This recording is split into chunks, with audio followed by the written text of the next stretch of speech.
دوستان ما از یکم کس برای هر یک تایشون $100 آماده کردگن. در سیرکای در کامنتاریا بده میدروین هنگامی رجیستراسیون پروموکودی یابانی را استفاده میکنین و شما پر میکنین صاحب $100 میشین. شانس خودتون ایدست نتین. سیرکا در کامنت. سلام علیکم هموطنان شهر محمدی جان.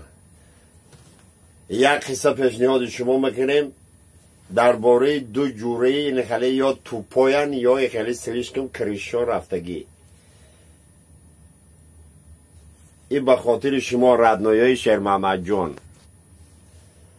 دو تا جوره سهر در کارخانه و میخرن. خیلی پیدم چه خیلی میگه منصور سلام علیکم چه حال داری؟ وای می سی جان گوش کن سی جان گوش کن.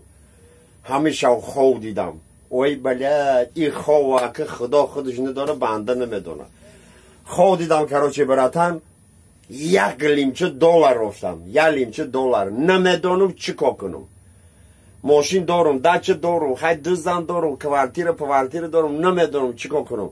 فکر کردم گفتم بیاد تراموای سرخ میخرم. تراموای سرخش که ندارم خوش صاف پستمینی. یا تراموای خریدم دوری شهر ده دیگه ما دوانم شرق اوسری شهر شرق ایسنی شهر. این همه خیلی زندگی همه خیلی خرسند دیگه دایی کراچی این همه خیلی. خودت چه حال داری؟ گفتم من همه خیلی شو خواب بودم. ساعت 1 بود 2 بود در زوانو میرم در روی میکنم کی باشه در ساعت 2 شب یا عروس همه خیلی نازنینی کیف میکنی. تنجای ما میخوام خطی عادی کنم. خیلی اومده میگو عادی کردم ایره گسیل کردم 10 منت نشستم یا سیگرت نکشیدم با در زمان نکشی میرم ای گلازاق نگاه میکنم 2 تا چوجه گرنی دیگه. سلام علیکم ما همه خواستیم خطی یا استراحت کنیم. میگه گرفتیم واردن طور دیوان خشتیم یا چای پای کردیم ایسوس کردیم دیوان برومدیم یا تشخطی استراحت کردم دیگه نشید. خیلی ویا فهمیدن که موجه مونده شد دیگه هر دشه گرفتم میگه بس گفته بعد چی دن آمدی مرا فایرو کنی یا آمد زنگ بزنی. گفته برو آمدم بالکن. ای بالکن یا 2 سیگرت دیگه پایان نگم تا همون تراموای شرق میری اوسو شرق میگذری ایسو ای کجا متر من میکنم سربلندی نصیب روزی. یا سلام یا پیغام به تمام هواداران شهر محمدی یامان. یک قصه نوبتی بهر شما. خیلی حالی سال زمان شده زندگی و ایران شده دیگه زندگی را من نمیفهمم که چه کلاو رفته. ای طرف حکومت یک گروه تشکیل میکنن که همه خیلی قشلاق به قشلاق گیر میگردن زندگی را میفهمونن مردم ده.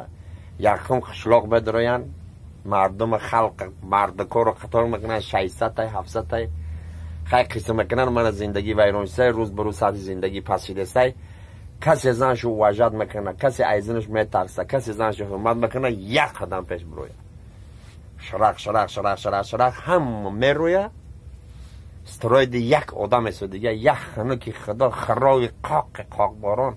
این رئیس میگه ها شف تو با یگان گرنی چی تا ایزن نمیترسی زن تو وجد نمیکنی زندگی رو حرمت نمیکنی.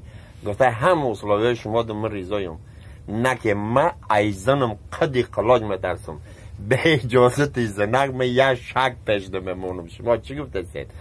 برادر عزیز سربلند باشید در سلکه پایان بوده بدروین سیر اسرار رو میبینید. برادر با میگن در غریبی عمر ای خیل میزگره در غریبی عمر او خیل میگذره. این همه هم غریبیه. این عمر اگر خوش گذرد زندگی خیزر کم است ورنه ناخوش گذرد نیمی نفس بسیار است. این غریبیش که این هم خیلی باشه من از 300 سال دیگه هم است. برادرای عزیز یک قصه پیشنهادتون میکنم. این قصه خودی من خطی روی دادگیه. خیلی شما میدونن که من سگ بچه ها رو نغز ببینم سگام نغز ببینم یا 2 روز خیلی کار شد یا 2 سوتکن نبودیم ده یک کاروبار خطی برآمدیم. وقتی این سگار آوردن خزیکش مرا گفت که براتن این یه روز 3 بار کلباسه میخوره زفترک عبد اوجنده ایره کلباسه میتی. خیلی وقتا لایک نرمال نمیموندن کلباس بلباسه میتیم. یا 2 روز نی آمدیم خانه میایم سگی کلباسه خور به نام خدا گندم بیرا خورده گندم بیرا